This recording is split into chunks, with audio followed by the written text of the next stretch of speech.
to Measuring Up, Thinking Out Loud, featuring news and information from Testo, your consultative resource for precision measurement technology and digital solutions, serving the pharmaceutical, industrial, and allied industries worldwide. Hello again, this is Bill White for Testo. With us today is Nathan Roman. Nathan is a validation and compliance leader with more than 25 years of experience in the pharmaceutical and biotechnology industries, and the author of a book we'll take a look at later in this interview. Nathan, welcome to the Testo Information Network. Hey, Bill, thanks for having me on. I appreciate it. Nathan, as an expert in temperature mapping, let's get started with your overview of temperature mapping, what it is, and why it's important for us to understand it. That's a good question, Bill. A few years ago, I wrote a book called 6 Steps to Effective Temperature Mapping because I saw so many people responsible for these environments who knew mapping needed to happen, but didn't always understand where it fit or how to approach it correctly. So at its core, temperature mapping is the process for measuring and documenting temperatures throughout a controlled environment over time to prove that a space is suitable for its intended purpose. The easiest way to explain that is imagine there's invisible weather happening inside every controlled space, every controlled environment. And even if a refrigerator says 5 degrees Celsius on the display, the entire unit is not exactly 5 degrees inside everywhere. Right? So we know that heat rises, cold air falls.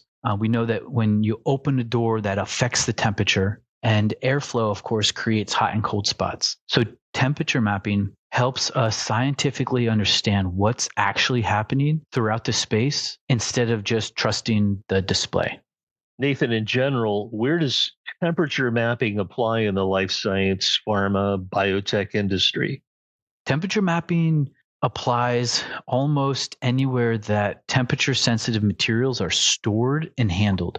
And for those listening that if you're aiming to comply with regulatory requirements, there's a continued emphasis by regulators on the need to perform temperature mapping on these controlled temperature environments. And that would include ULT freezers, ultra low temperature freezers, refrigerators, incubators, walk-in cold rooms, stability chambers, warehouses, and of course, the transportation systems. And I want to note that every environment behaves differently. A warehouse behaves very differently than a refrigerator because now you're dealing with airflow, HVAC systems, ceiling height, loading docks, and of course, the seasonal conditions. So that's why temperature mapping strategy changes depending on the environment and the equipment, of course, and your risk applied.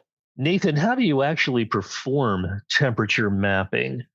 So temperature mapping is performed by placing calibrated sensors throughout the environment, throughout the chamber in a structured grid pattern. So we're going to look at all 4 corners of the unit. We're going to look at the geometric center of the unit. So we're looking at top and bottom, middle. We're going to place near doors. And of course, we place sensors near the control or the monitoring probe inside that unit or inside the space. Then we're going to collect data over a defined period of time under operating conditions. So the goal is to understand how that temperature behaves throughout the entire usable space.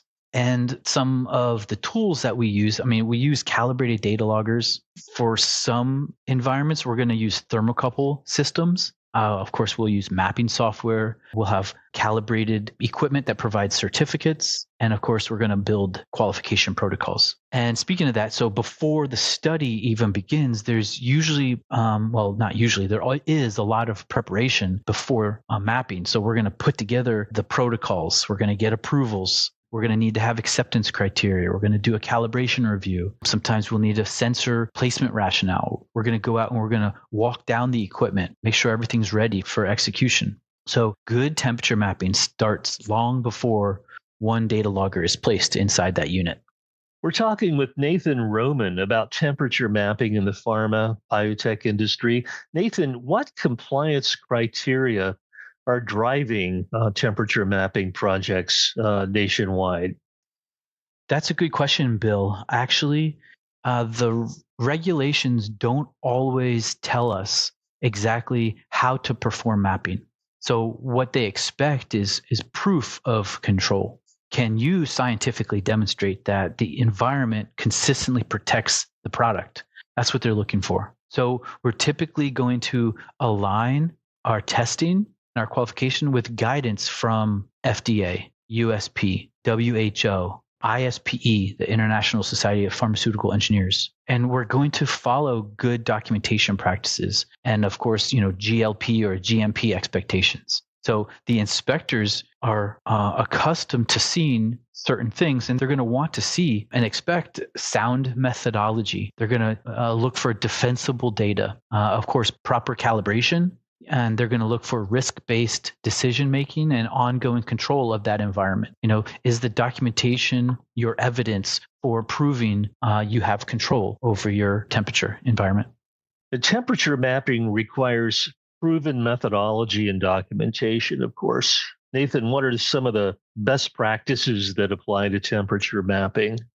One of the biggest best practices is making sure the study reflects real operating conditions, right? So real facilities are dynamic. So meaning the doors open, people come in, people come out. Power potentially could fluctuate. HVAC systems cycle. So we often perform door opening tests, recovery studies, loaded studies, power failure assessments, and alarm verifications. Recovery testing is especially important because we want to know how long temperatures may have drifted, how severe that excursion was, and how quickly that unit can recover. Another major best practice is proper monitoring probe placement. So mapping data should help determine where your permanent monitoring probes belong, especially in worst case areas. So we'll take the data after a temperature mapping and we'll analyze the results, and we'll be able to recommend or suggest where those permanent monitoring locations should be placed.